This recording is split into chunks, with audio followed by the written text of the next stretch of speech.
Welcome back in my YouTube channel Vidyapati tutorial. आप सभी लोगों को मेरे चैनल में स्वागत है।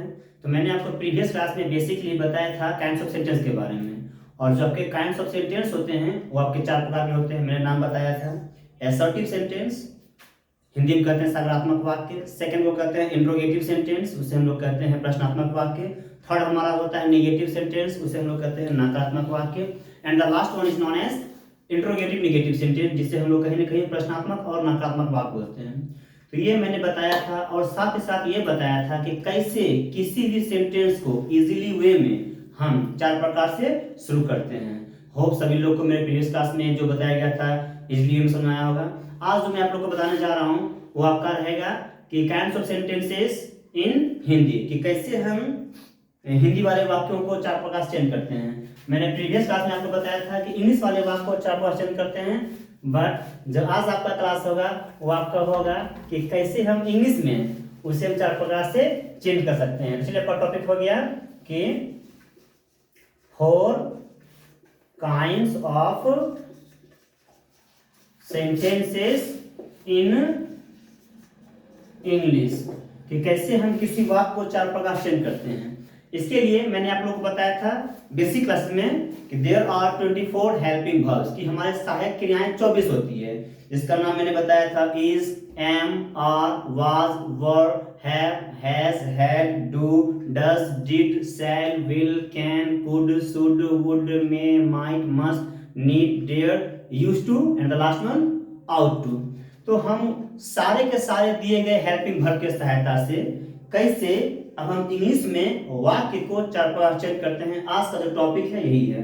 तो चलिए हम लोग वीडियो शुरू करें। इससे पहले वैसे सारे विद्यार्थी लोग, मेरे दोस्त लोग जो फर्स्ट टाइम मेरे वीडियोस में आए हैं, मेरे चैनल फर्स्ट टाइम आए हैं, सभी लोग मेरे चैनल को सब्सक्राइब पक्का कर लीजिएगा एंड वीडियोस को लाइक कमेंट पक्का कीजिएगा। तो चलिए शुरू करते हैं। मैं आपको फिर से रिवाइज करवा दे रहा हूँ कुछ एग्जाम्पल के तौर पे। Is, am, are, was, were, have, has, had, should, would, can, ऐसे करते करते आपका पूरा होता है 24। तो पहले मैं शुरुआत करता हूं आपको इजली वर्ब्स को लेके, ताकि आप समझिएगा कि कैसे हम चेंज करते हैं। फिर थोड़ा सा हम उसको डिफिकल्ट वे में लेकर चलेंगे। तो एक आसान सा बात मैंने आपको बताया था कि मैं खुश हूं, ये आपका कौन सा वाक्य था? एसर्टिव। हम बताए थे कि किसी भी वाक्य को हम इजली वे में हिंदी में आसानी से चार प्रकार से हम चेंज कर सकते हैं। एग्जांपल दिए थे मैं खुश हूं, हम लोग भारत में रहते हैं, पानी मीठा होता है। तो क्या कहते हैं चार प्रकार से? पानी मीठा होता है, एसर्टिव। इंट्रोगेटिव में क्या पानी मीठा होता है? नेगेटिव में पानी मीठा नहीं होता है। एंड इंट्रोगेटिव नेगेटिव पानी, क्या पानी मीठा नहीं होता है। सेम वे में मैं खुश हूं, क्या मैं खुश हूं, इंट्रोगेटिव में क्या कर रहे हैं हम लोगों से, ये आपका क्या लग जाएगा? क्या मैं खुश हूं, ये आपका क्या हो गया? Interrogative sentence. थर्ड आपका क्या होता है? मैं खुश नहीं हूं, ये आपका नेगेटिव हो गया। एंड द लास्ट वन, क्या मैं खुश नहीं हूं। चलिए आज का जो हमारा वीडियो है बस इसी को लेकर है कि कैसे हम हिंदी जो सीख गए थे प्रीवियस डे में, आज हम इंग्लिश में कैसे इसको हम कर सकते हैं। एक बात लिखा गया मैं खुश हूं, इंग्लिश क्या होता है आपका? सभी लोग पता ही होगा, कमेंट कीजिएगा। मैं खुश को क्या कहते हैं? इसे हम लोग कहते हैं I am happy, I am happy. चलिए मैंने आप लोगों को बताया था हेल्पिंग वर्ब के बारे में। अब आप लोग को ये समझना है कि दिया गया वाक्य में आपका हेल्पिंग वर्ब क्या आया है। सभी लोग को बताए थे कि if we form any sentences, the sentences contain subject, verb and complement, और सब्जेक्ट, वर्ब, ऑब्जेक्ट, कि जब भी हम किसी वाक्य को बनाते हैं तो वाक्य को फॉर्म करने के दौरान हमारा सब्जेक्ट रहता है, वर्ब आता है और साथ ही साथ हमारा कॉम्प्लीमेंट आता है, या फिर आपका सब्जेक्ट आएगा, वर्ब आएगा और आपका ऑब्जेक्ट आएगा। तो यहां पर आपका क्या आया है? सब्जेक्ट के तौर पे आई आ गया है और कॉम्प्लीमेंट के तौर पे हैप्पी आ गया। बट ये आपका क्या आ गया? ये आपका वर्ब आ गया, आई एम हैप्पी। यानी हम इंग्लिश में मैं खुश हूं, आई एम हैप्पी। अब हम बोल रहे हैं क्या मैं खुश हूं, अगर हम इसको क्या में तब्दील कर रहे हैं, क्या मैं खुश हूं, तो जो भी आपका दिए गए वाक्य में हेल्पिंग वर्ब रहता है, उस हेल्पिंग वर्ब को 24 में से 24 कोई भी आपका हेल्पिंग वर्ब वाक्य में प्रयुक्त होगा, उस हेल्पिंग वर्ब को क्या करते हैं, वाक्य के स्टार्टिंग में ले आते हैं और हो जाता है। यहाँ पर आपका कैपिटल में स्मॉल में है MAMM, यहाँ पर क्या करें, इसको हम कैपिटल कर दिया जा रहा है, तो हो जाएगा am I happy, क्या मैं खुश हूं, am I happy। Third one बोलते हैं मैं खुश नहीं हूं, तो क्या बोलेंगे, I am not happy। यानी कि हम जब भी ग्रामर का नियम करता है कि if we use any negative words in a sentence it will be always used after helping verb, कि अगर हमको वाक्य में कभी भी नॉट का प्रयोग करना होता है या फिर नेगेटिव वर्ड का प्रयोग करना होता है, तो जो आपका हेल्प नॉट जो होता है वो 100% कोई ना कोई आपका हेल्पिंग वर्ब के बाद ही आएगा, या तो आपका इज हो, एम हो, आर हो, वाज हो, शुड हो, कैन हो, नीड हो, डेयर हो, कुछ भी हो। तो सेम वे में अभी हमारा हेल्पिंग वर्ब एम आ रहा था, हम एम को आगे कर दिए इंट्रोगेटिव करने के लिए। अगर हमको नेगेटिव में चेंज करना है तो क्या किया जा रहा है, जो हमारा हेल्पिंग वर्ब था एम के बाद क्या कर दिया गया, नॉट कर दिया गया, मैं खुश नहीं हूं। सेम वे में अब देखिए क्या भी आ रहा है साथ ही साथ नहीं भी आ रहा, क्या मैं खुश नहीं हूं, यानी कि इंट्रोगेटिव में कन्वर्ट करने के लिए क्या करना पड़ता है, हेल्पिंग वर्ब को आगे लाना पड़ता है। हम हेल्पिंग वर्ब को आगे ले आ जाएंगे, हो जाएगा एम, अब हमारा जो सब्जेक्ट है वो आ जाएगा, और चूंकि हेल्पिंग वर्ब नॉट आता है तो नॉट लिखा जाएगा, आई एम नॉट, फिर हमारा एडजेक्टिव के तौर पे क्या आया है, ये हमारा आ गया complement, am I not happy, और ये आपका चिन्ह हो जाएगा इंट्रोगेशन मार्क्स। तो समझना ये है कि बहुत सारे लोग को ये सुनना और बनाना बहुत इजी लग रहा होगा कि मैं खुश हूं, आई एम हैप्पी, क्या मैं खुश हूं, एम आई हैप्पी, मैं खुश नहीं हूं, आई एम नॉट हैप्पी, क्या मैं खुश नहीं हूं, एम आई नॉट हैप्पी। यानी ये आप लोगों के लिए बहुत इजी होगा, बट मैंने आपको ये बताया था कि जो हम इंग्लिश पढ़ा रहे हैं वो आपका एकदम बिगिनर, जो कुछ भी नहीं जानते हैं उन सारे लोग के लिए वीडियो है। धीरे धीरे हम लोग आगे बढ़ते बढ़ते बढ़ते थोड़े से डिफिकल्ट हार्ड सेंस बनाएंगे, तो वो उन सारे विद्यार्थियों के लिए भी है जिनको इंग्लिश के बारे में बेसिकली ना के बराबर कुछ जानता होगा, इसलिए आपको देखने में आसान लग रहा होगा। अभी अगर मैं आपको कुछ टफ वाक्य दे दूंगा तो हो सकता है आपको कुछ डिफिकल्ट हो सकता है। तो चलिए ये तो हम बना दिए 4 प्रकार से। अब हम एक और वाक्य लेते हैं, जैसे में लिखते हैं कल वह अनुपस्थित था, राम क्या लेते हैं, राम बीमार था। पहले क्या करते हैं, इस सेंटेंस को हम 4 प्रकार सुनाने का प्रयास करते हैं। राम बीमार था क्या हो जाएगा आपका, एसर्टिव में है राम बीमार था। इंट्रोगेटिव में करेंगे तो क्या हो जाएगा, क्या राम बीमार था। निगेटिव में करेंगे तो आपका क्या हो जाएगा, राम बीमार नहीं था। और अगर हम इसको इंट्रोगेटिव निगेटिव में कन्वर्ट करेंगे तो इसमें दोनों आ जाएगा, क्या भी और नहीं भी, तो हो जाएगा क्या राम बीमार नहीं था। तो ये तो आपका हिंदी में हो गया 4 प्रकार से। लेकिन अगर इसको हम इंग्लिश करते हैं तो सभी लोग को पता है राम बीमार था क्या हो जाएगा आपका, राम वाज इल बोलिए या फिर सिक बोलिए, राम वाज इल, राम बीमार था, या फिर राम वाज सिक, राम बीमार था। तो ये अभी आपका क्या हो रहा है, एसर्टिव सेंटेंस, समझे, ये आपका एसर्टिव हो रहा है राम वाज सिक। अब करते हैं इंट्रोगेटिव में, क्या राम बीमार था, यानी कि जब भी किसी हिंदी वाला वाक्य का शुरुआत हम क्या से करते हैं उसे कहते हैं इंट्रोगेटिव। और किसी भी वाक्य को इंग्लिश में इंट्रोगेटिव में चेंज करने के लिए क्या करना पड़ता है, वाक्य में मौजूद हेल्पिंग वर्ब को, या फिर हेल्पिंग वर्ब जो 24 का 24 होते हैं जो भी है प्रयुक्त रहेगा उन्हीं हेल्पिंग वर्ब को क्या करते हैं, वाक्य का स्टार्टिंग में करते हैं। और नियम क्या कहता है कि हेल्पिंग वर्ब हमेशा स्मॉल से होता है, but if any helping verb used in the beginning of a sentence, किसी भी हेल्पिंग वर्ब को अगर वाक्य स्टार्टिंग में यूज करते हैं तो वो आपका क्या हो जाता है, कैपिटल हो जाता है। यानी आपका हो जाएगा, इंट्रोगेटिव में चेंज करेंगे तो हो जाएगा वाज राम इल, क्या राम बीमार था, ये आपका इंट्रोगेटिव में हो गया। अगर हम करते हैं निगेटिव में तो हिंदी में क्या हो जाएगा, राम बीमार नहीं था। अगर हम इंग्लिश करेंगे तो क्या कर देंगे, अब राम, हम जानते हैं कि नॉट जब भी आता है तो कोई ना कोई हेल्पिंग वर्ब के बाद आता है। इस वाक्य में आपका हेल्पिंग वर्ब क्या आ रहा है, वाज आ रहा, तो वाज के बाद करना पड़ेगा, तो हो जाएगा Ram was not ill, Ram बीमार नहीं था। And the last one interrogative negative, यानी कि प्रश्नात्मक नकारात्मक। प्रश्नात्मक नकारात्मक वाक्य में आपका दोनों का दोनों आना चाहिए, क्या भी नहीं भी। तो क्या हो जाएगा, क्या राम बीमार नहीं था।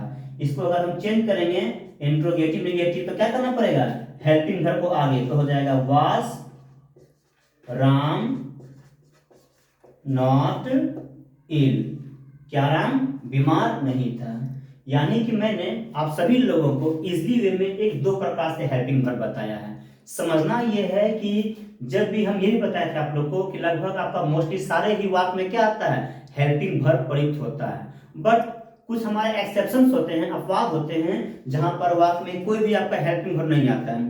तो चलिए हम लोग वैसा ही वाक्य लिखते हैं। एक वाक्य है कि मैं इंग्लिश पढ़ाता हूं, हिंदी लिख रहे हैं एक, मैं अंग्रेजी पढ़ाता हूं। चलिए अब इसका अगर हम बात करते हैं इंग्लिश का, तो सभी लोग को लग रहा आसान होगा कि मैं इंग्लिश पढ़ाता हूं। इसका हो जाता है आई टीच इंग्लिश। अब देखिए क्या इस वाक्य में आपका 24 में से कोई भी हेल्पिंग वर्ब आ रहा है? नहीं आ रहा। तो अगर हम इस सेंटेंस को 4 प्रकार से कन्वर्ट करना चाहे, हिंदी तो आसान है, मैं अंग्रेजी पढ़ाता हूं, ये आपका हो जाएगा असर्टिव सेंटेंस। इंट्रोगेटिव करेंगे तो हो जाएगा क्या मैं अंग्रेजी पढ़ाता हूं, ये आपका इंट्रोगेटिव हो गया। निगेटिव करेंगे तो हो जाएगा मैं अंग्रेजी नहीं पढ़ाता हूं, ये आपका निगेटिव हो गया। एंड द लास्ट वन, क्या मैं अंग्रेजी नहीं पढ़ाता हूं। ये हिंदी में आप इजीली वे में 4 पांच चेंज कर दीजिएगा, क्योंकि हम इतना बेहतर सबको बता दिए हैं कि सब लोग उसमें आ गया। बट जो मैंने अभी आपको बताया है कि if any helping verb used in a sentence by the help of given helping verb we can form any sentences into 4 ways in English language, कि अगर किसी वाक्य में हेल्पिंग वर्ब हो तब हम 4 प्रकार चेंज कर सकते हैं। तो अभी यहाँ पर हेल्पिंग वर्ब नहीं है। अब बताइए अगर इसको हमको इंट्रोगेटिव में कन्वर्ट करना है, क्या मैं अंग्रेजी पढ़ाता हूं, तो इंग्लिश क्या करेंगे, कमेंट कीजिएगा क्या कर सकते हैं।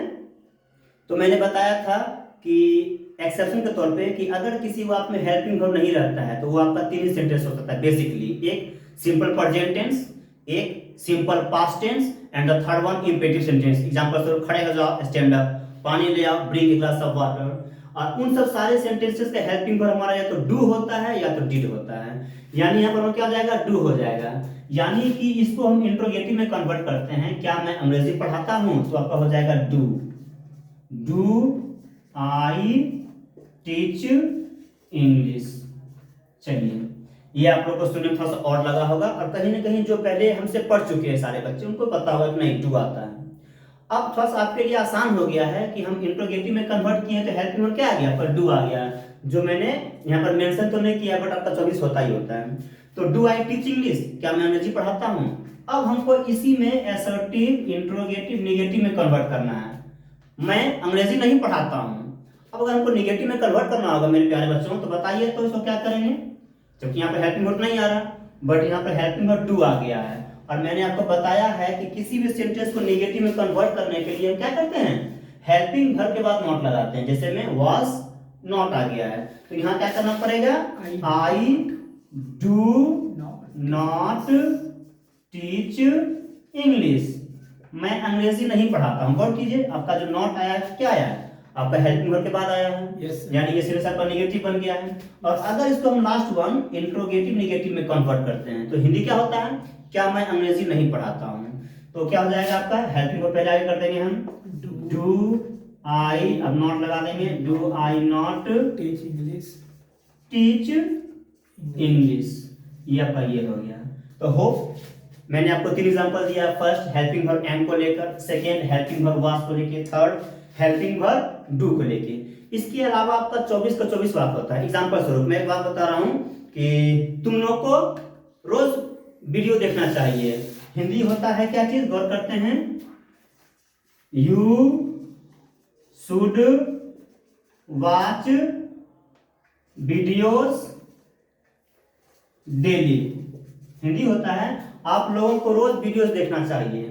अगर हम हिंदी में बोल रहे हैं कि आप लोगों को रोज वीडियोस देखना चाहिए तो क्या हो जाएगा 4 प्रकार से, कि आप लोग को रोज वीडियो देखना चाहिए, आप लोग को वीडियोस नहीं देखना चाहिए, कि आप लोग को रोज वीडियोस नहीं देखना चाहिए। बट ये आपका हिंदी था।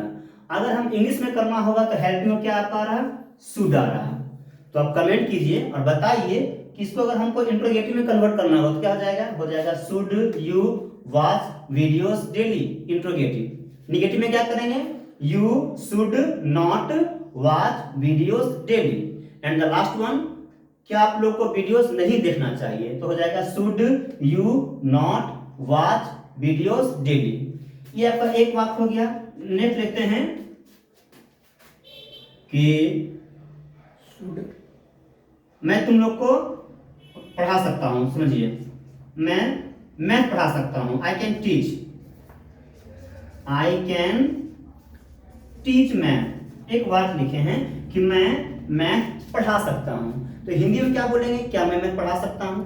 मैं मैथ नहीं पढ़ा सकता हूं। क्या मैं मैथ नहीं पढ़ा सकता हूं? बट यहां पर अगर आपको इंग्लिश में चार क्वेश्चन करना होगा तो हमको पहले ये समझना है कि दिया गया वाक्य में आपका हेल्पिंग वर्ब क्या आ रहा है। होप सब लोग समझ सकते हैं। यहाँ पर क्या आ रहा है आपका कैन, क्या है? ये आपका हेल्पिंग वर्ब का काम कर रहा है। ये भले ही आपका हेल्पिंग वर्ब का काम कर रहा है, लेकिन जो मुझसे बच्चे पढ़े होंगे सबको पता है ये हेल्पिंग वर्ब होने के साथ ही साथ ये आपका मॉडल्स भी है, क्योंकि हम हेल्पिंग वर्ब को दो भागों में बांटते हैं, एक को बोलते हैं प्राइमरी वर्ब, एक को बोलते हैं मॉडल्स, लेकिन दोनों का दोनों है ही क्या? हेल्पिंग वर्ब का आपका पार्ट है। यानी इस वाक्य में यहाँ पर हम इसको हेल्पिंग वर्ब सपोज कर रहे हैं, मान रहे हैं। तो अब इसको अगर हमको चार पांच चेंज करना होगा तो हो जाएगा क्या चीज? हेल्पिंग वर्ब को आगे करते हैं तो क्या हो जाएगा? Can I teach math. क्या मैं मैथ पढ़ा सकता हूँ? लास्ट में क्या करेंगे? Interrogation marks. नेगेटिव, मैं मैथ नहीं पढ़ा सकता हूँ, तो I can not teach math. और चौथा, क्या मैं मैथ नहीं पढ़ा सकता हूँ, तो क्या करेंगे? Can I not teach math. ऐसा हो गया। अगर हम आपका थर्ड एग्जांपल ले रहे हैं और आपको हम ये दे रहे हैं कि भारत मैच जीत सकता है, गौर कीजिए। अगर आपको हम बोल रहे हैं इंडिया में विन द मैच, ये हो रहा है इंडिया में विन द मैच। अब आप लोग को समझना है कि दिए गए वाक्य में आपका हेल्पिंग वर्ब क्या आ रहा है। हिंदी तो इजी है कि भारत मैच जीत सकता है। क्या भारत मैच जीत सकता है? भारत मैच नहीं जीत सकता है। और लास्ट वन, क्या भारत मैच नहीं जीत सकता है। लेकिन हमको इंग्लिश करना होगा तो हेल्पिंग वर्ब क्या आ रहा है? ये आपका मे आ रहा है। तो बस मैंने आपको क्लू दे दिया है कि मे के प्रयोग से हम इजीली वे में चार प्रकार चेंज कर सकते हैं। तो कमेंट पक्का कीजिएगा क्या क्या हो सकता है। एक आपका लास्ट एग्जांपल है कि हम लोग कुछ दिनों बाद महाकुंभ मेला प्रयागराज घूमने जाएंगे। तो होता क्या है? वी